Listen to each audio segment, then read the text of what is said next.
मुअज़्ज़ज़ नाज़रीन, एक शख्स ने सवाल किया कि सुन्नत मुअक्कदा 4 रकअती में क़ादे उला में तशहुद के बाद दुरूद शरीफ या दुआ पढ़ना कैसा है।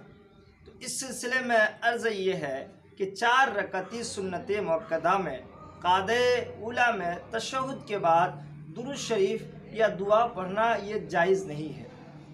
यानी अगर कोई शख्स भूल कर क़ादे उला में तशहुद के बाद दुरूद शरीफ या दुआ पढ़े तो ऐसे शख्स पर सजदे सह लाजिम होगा, और अगर कोई जानबूझकर दुरूद शरीफ या दुआ पढ़े तो उसको नमाज दोहरानी होगी।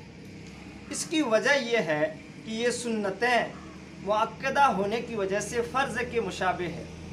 जिस तरह फ़र्ज़ नमाज में क़ादे उला में तशहुद के बाद दुरूद शरीफ या दुआ ना पढ़ना वाजिब है, इसी तरीके से वो सुन्नत मुअक्कदा जो कि 4 रकअती है उसमें भी क़ादे उला में तशहुद के बाद दुरूद शरीफ या दुआ ना पढ़ना वाजिब है।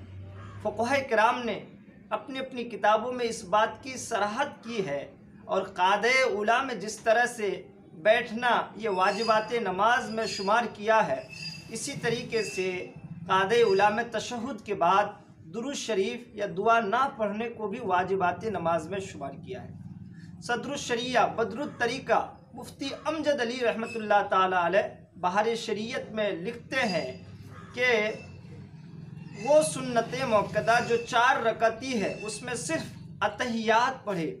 अगर कोई शख्स भूल कर भी दुरूद शरीफ पढ़े तो उस पर सजदे सह लाजिम होगा।